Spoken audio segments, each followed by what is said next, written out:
때 기억하는 로마서 8장 18절 한절 말씀만 대독합니다. 생각하건대 현재 고난은 장차 우리에게 나타날 영광과 비교할 수 없도다. 오늘 본문 18절에 현재 우리가 당하는 이 고난은 장차 우리에게 다가올 영광과 결코 비교할 수 없다라고 말씀하셨어요. 여기서 장차 우리에게 나타날 영광이라고 하는 것은 하나님의 친자였던 예수 그리스도와 함께 동일한 상속을 우리에게도 허락하여 주셨던 하나님의 나라인 줄로 믿습니다. 오늘 우리 모두에게 양자의 영을 보내주셔서 아빠, 아버지라 부를 수 있게 되었다라고 있는데, 바로 그 양자에게는 바로 하나님의 나라를 상속으로 주셨어요. 근데 이 하나님의 영광을 일컬어서 장차 우리에게 나타날 영광이라고 했어요. 이처럼 미래적으로 표현한 이유가 있죠.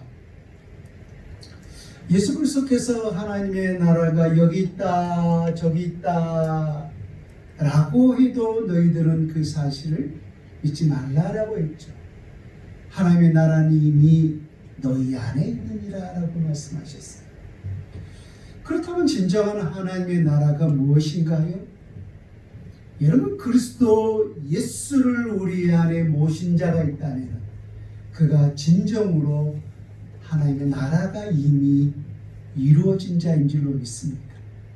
그래서 하나님의 나라를 우리가 어떠한 물질적인 그런 관념으로 생각하는 경향이 많은데, 하나님의 나라는 예수 그리스도 자체인 줄로 믿습니다.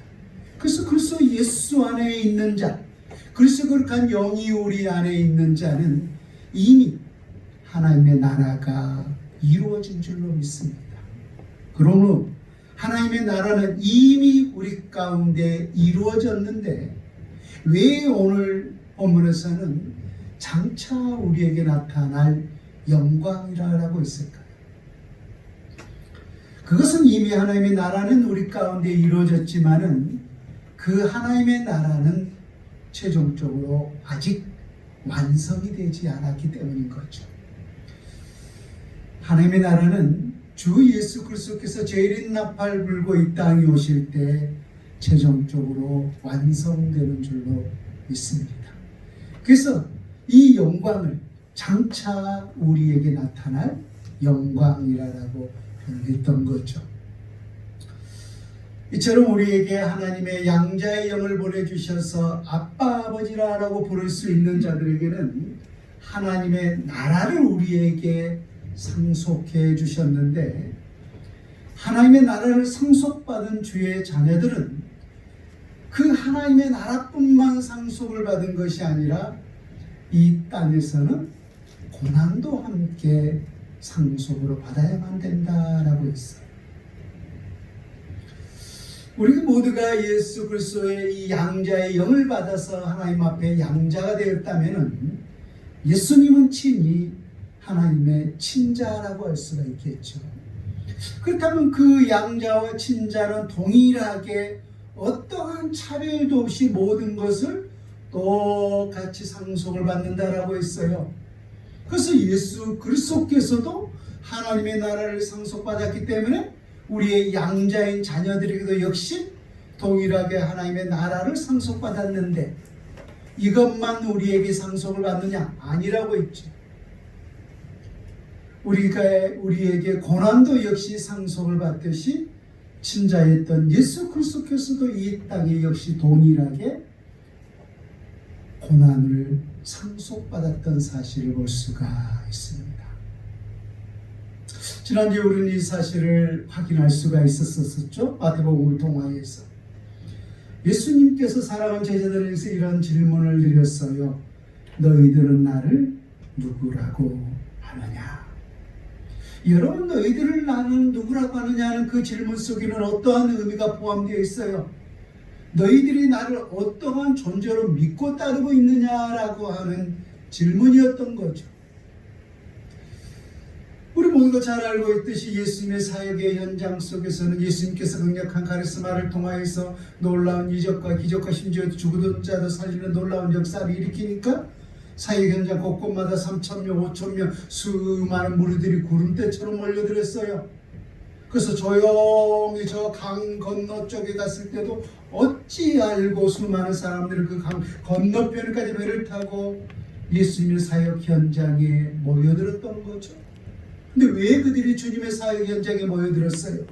그가 메시아다, 그가 그리스도라는 사실 때문에 주님을 따랐습니까? 아니면 떡을 먹고 배부른 까닭이었습니까? 주님이 그들을 분명히 그렇게 말씀하셨죠. 저들이 나를 까닭은 떡을 먹고 배부른 까닭이로다 라고 말입니다. 자기들의 모든 피로를 채워주니까. 여러분, 아픈 자에게 가장 필요한 것은 뭐겠어요? 치료 아닙니까?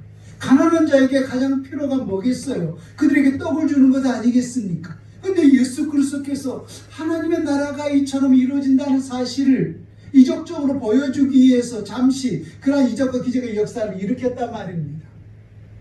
그런데 그러한 자기들의 필요를 채워주니까 수많은 사람들이 그 필요를 채우기 위하여서 주님을 따랐던 것이지 진정한 메시아로 따르지를 못했던 거예요. 예수님의 제자들도 마찬가지 아닙니까? 주의 우편에 앉게 하여 주옵소서, 주의 좌편에 앉게 하여 주옵소서. 여러분, 하나님의 나라에서 우편 좌편이 있습니까? 아니죠. 그들은 이 세상에서 주님의 우편과 주님의 좌편에 앉게 해달라고 하는 것은 그를 단지 정치적인 메시아로 생각하면서 따랐기 때문이죠. 그런데 이제까지 예수님은 한 번도 이렇게 말씀한 적이 없으셨어요. 그런데 베드로가 너희들은 나를 누구라고 하냐면 주님의 질문에 주는 그리스도시요 살아계신 하나님의 아들이다 라고 했을 때 이러시므로 내가 보겠도다 이를 내게 알기는 혈육이 아니요 하늘에 계신 내 아버지시니라 라고 말씀하면서 비로소 바로 그때 그 메시아 그 그리스도가 이 땅에서 걸어가야 할 길이 무엇인지를 주님 말씀하셨어요. 영원한 하나님의 나라를 상속받았던 예수 그리스도께서 이 땅에서 걸어가야 할 길은 무엇이었어요? 한마디로 십자가의 길이었죠.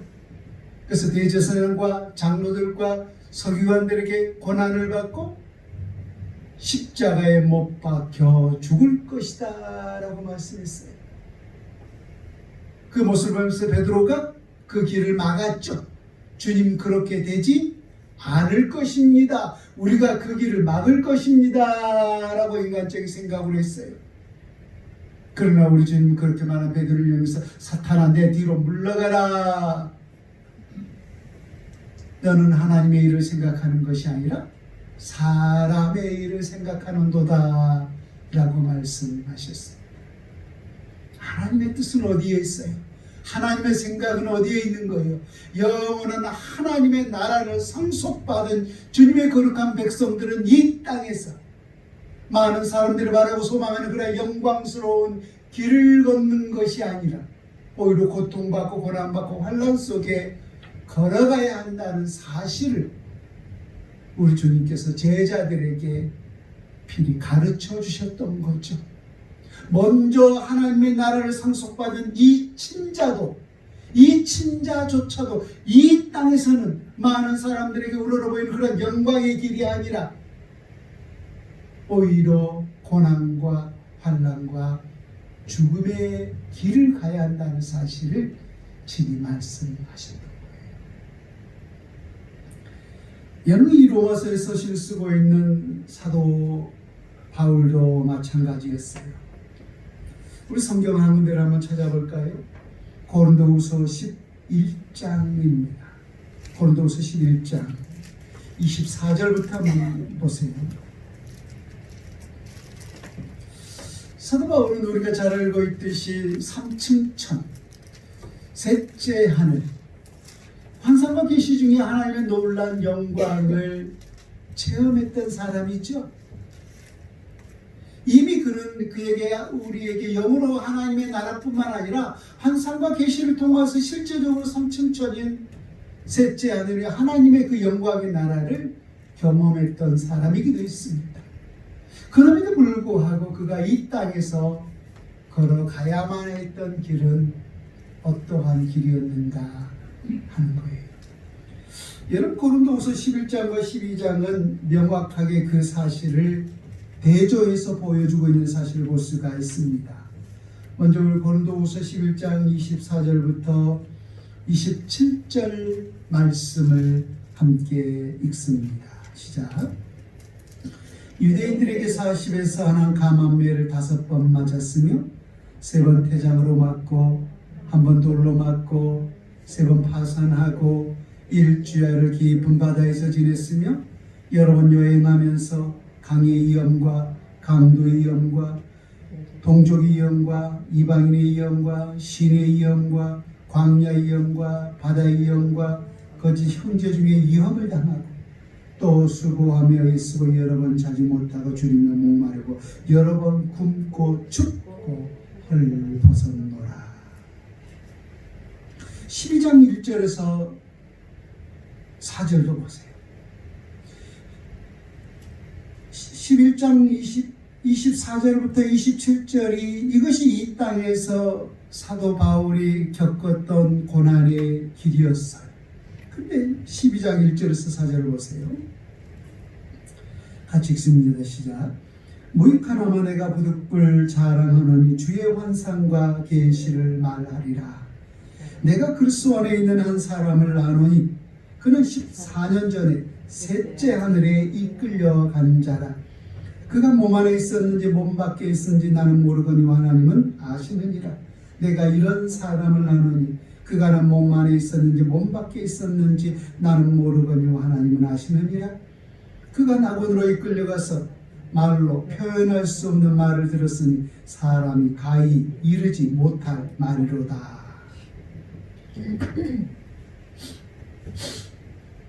유대인들에게 있어서 하늘의 개념은 크게 3가지로 구분하고 있었죠. 첫 번째 하늘은 우리 눈에 보이는 이 구름과 비가 내리는 이 하늘을 첫째 하늘이라고 했어요. 둘째 하늘은 소위 궁창으로 읽고 있는 해와 달과 별들이 있는 곳을 일컬어서 그들은 둘째 하늘이라고 했고, 셋째 하늘은 이 모든 하늘을 초월하여서 하나님이 통치하고 다스리는 소위 하나님의 나라, 그것을 일컬어서 그들은 셋째 하늘이라고 생각하고 있었어요. 근데 그 유대인의 개념 속에서 바울은 말씀을 하고 있었던 거죠. 자기가 지금 어떤 하늘을 경험했다는 거예요. 셋째 하늘, 하나님이 통치하고 다스렸던 그 하나님의 나라를 무엇 중에서? 환상과 계시를 통하여서 경험했던 거예요. 그래서 내가 몸 안에 있었는지 몸 밖에 있었는지 자기 자신도 알 수가 없을 정도로 그런 환상과 계시 가운데 하나님의 나라를 경험했어요. 근데 어떻게 표현하고 있어요? 그 하나님의 나라가 어떻게 생겼다라고 말씀하고 있어요. 우리가 너무나 아름다운 어떠한 모습들, 혹은 너무나 반대로 또 무서운 모습들, 그러한 모습들을 우리가 표현하면은 표현할 수가 있다고 해요. 표현할 수 없다라고 해요. 도저히 어떻게 말로 표현할 수가 없는 그런 광경이라고 말하죠. 사도 바울이 꼭 그렇게 말씀했어요. 말로 표현할 수가 없도다라고 말씀했어요.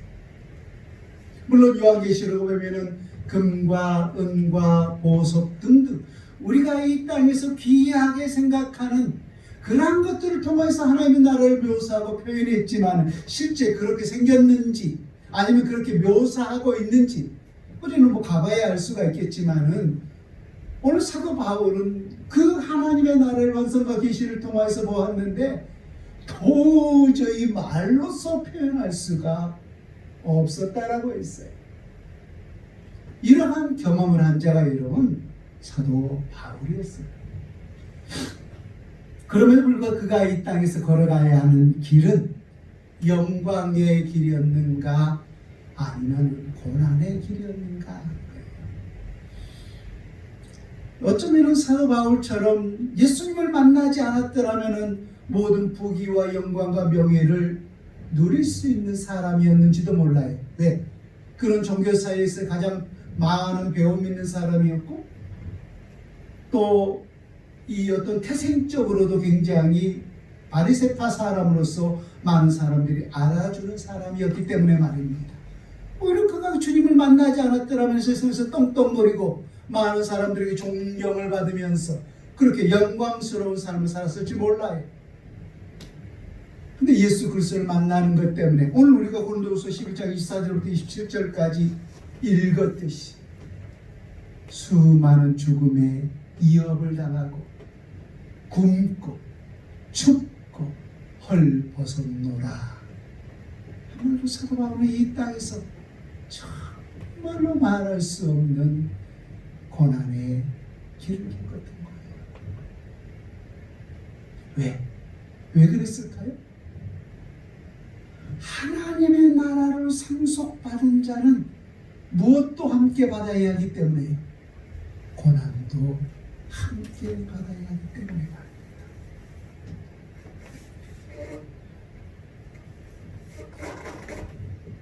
여러분, 우리도 마찬가지인 줄로 믿습니다. 우리 모두가 이 그 영광스러운 하나님의 나라를 유업으로 이미 상속받을지언데 그 하나님의 나라를 상속받은 하나님의 사람들은 이 땅에서 많은 사람들이 바라보고 소망하는 그런 영광스러운 길이 우리 가운데 예비되어 있는 것이 아니라 오히려 많은 사람들이 가기 싫어하고 꺼려할 수 있는 그러한 고난의 길이 오히려 예비되어 있다는 거예요.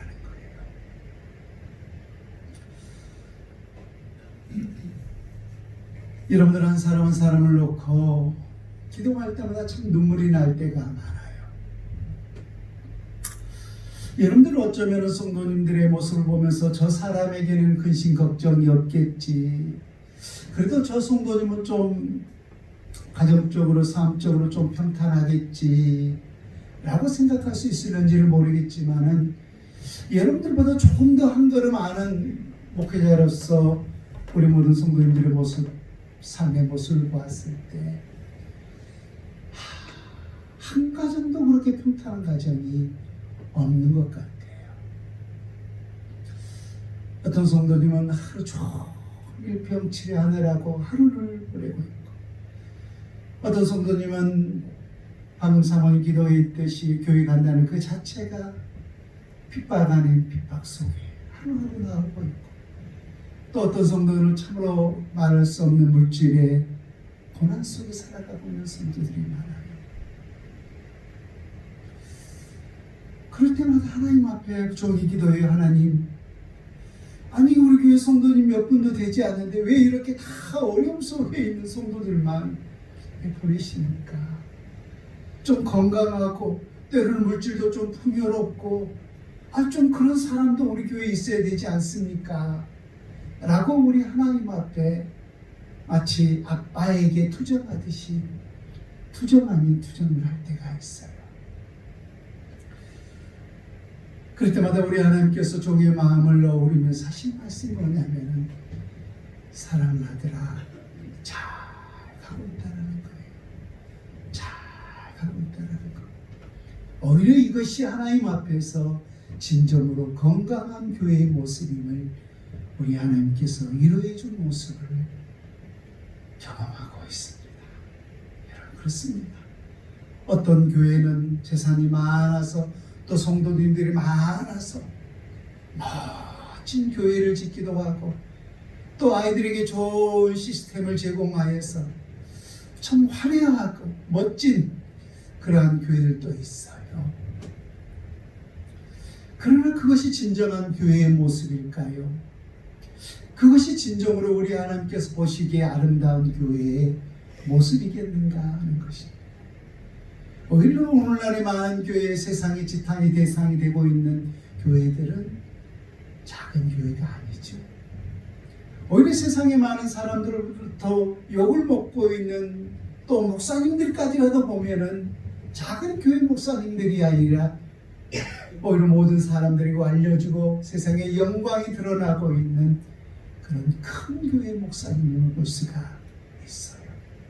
그래서 비록 우리가 작고 연약한 자들이 모여있고 때로는 가난한 사람들이 모여있다 할지라도 오히려 그 고난 속에 예수 그리스도만을 소망하면서 우리가 함께 어려움 속에서 고난 속에서 뒤로 우리의 믿음이 물러나지 아니하고 그렇게 하루하루를 주 오시기까지 가고 있다면 이처럼 우리 하나님 앞에서 영광스러운 길이 어디 있겠느냐는 거예요.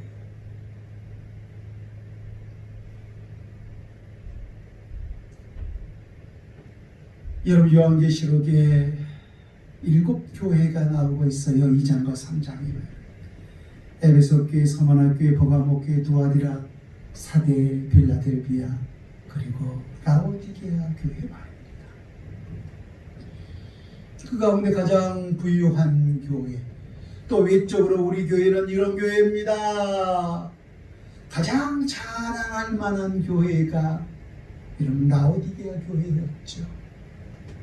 그래서 그들은 자기 스스로도 부자라 부유하요라고 있어요.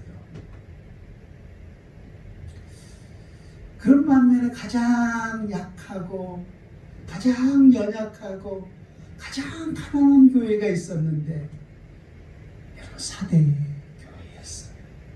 그래서 우리 하나님께서 사대 교회를 향해서 내 환난과 내 공핍을 나누니라고 했죠.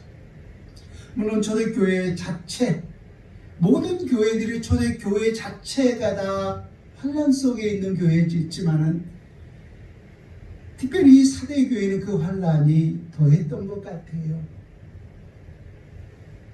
동족이었던 유대인들로부터 많은 핍박을 당한 교회가 바로 사대교회였어요. 그래서 그 유대인들을 향해서 뭐라고 했습니까? 그들은 사탄의 회당이다 라고까지 우리 주님이 말씀하지 않았습니까? 근데 우리 주님께서 그렇게 환난과 공핍 속에 살아가고 있는 사대교회에게 하실 말씀이 이거였어요. 들어보세요. 너는 장차 받을 고난을 두려워 말라. 볼지어다 마귀가 장차 너희 가운데 몇 사람을 오게 던져 시험을 받게 하리니 너희가 10일 동안 환난을 받으리라. 내가 죽도록 충성하라. 그리하면 내가 생명이 관되게 주리라. 너는 장차 받을 고난을 두려워 말라. 또 하나는 내가 죽도록 충성하라 했어요. 여러분 지금 당하고 있는 이 고난과 환난과 핍박도 너무나 고통스러운 삶이었는데 지금 겪고 있는 이 사실조차도 힘들고 어려운 사실이었는데 장차 받을 고난을 두려워 말라라는 것.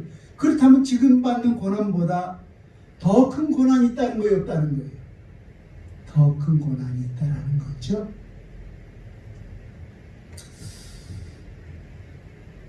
여러분 우리는 분명히 우리 한국 교회 자체가 고난과 또 애매한 핍박을 받고 있는 이 현장에 우리가 서 있습니다. 그러나 이것은 아무것도 아닐 것입니다.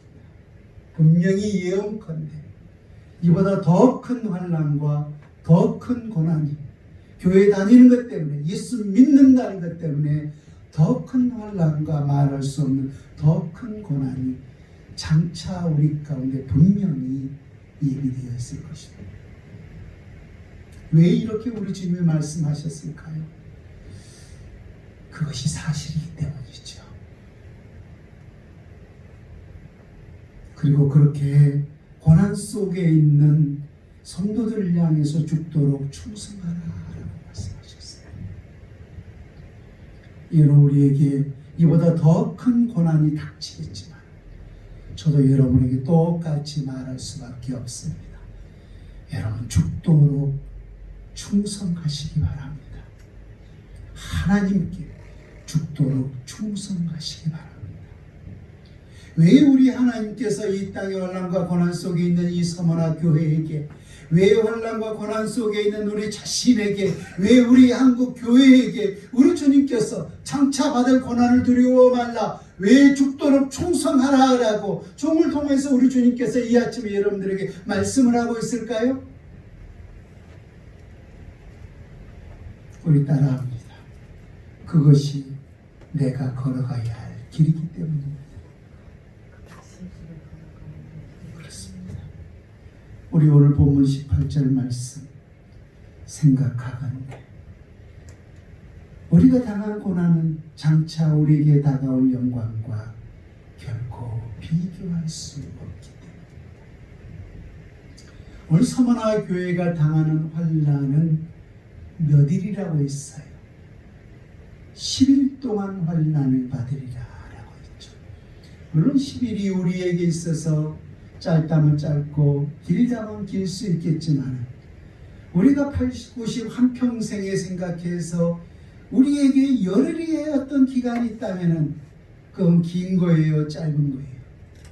결코 길다라고 할 수가 없어요. 우리 이제 100세 인생 가운데 100년의 세월 가운데 10일을 놓고 따져놓고 본다면 결코 긴 시간이 아니에요. 아주 짧은 시간이에요. 우리 이 땅의 인생을 놓고 보아도 말입니다. 근데 우리가 주와 함께 그 하나님의 나라를 상속받은 주님의 거룩한 백성들이 주와 함께 왕노릇하는 그 기간은 여러분 영원한 기간인 줄로 믿습니다.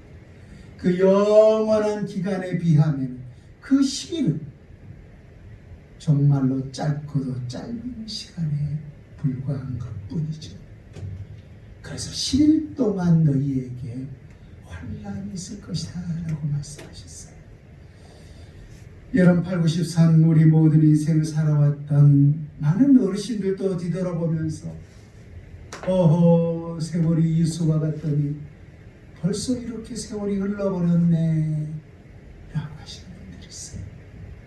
8, 93 그 인생도 순간이라는 거예요. 순간. 근데 10일이라는 것은 아무것도 아닌 거죠. 무엇에 비하면 우리가 주와 함께 영원토록 주의 나라에서 왕노릇하는 그 시간에 비하면 말입니다. 장차 우리에게 다가올 영광에 비하면 우리가 이 땅에서 당하는 고난은 여러분 결코 비교할 수 없는 시간인 줄 믿습니다. 그래서 이 고난 속에 여러분 끝까지 인내하시고 더 기도하시고 하나님 앞에 끝까지 믿음을 파수할 수 있는 저와 여러분 될 수 있기를 주 예수님의 이름으로 축원을 드립니다. 아멘. 우리 찬송가 206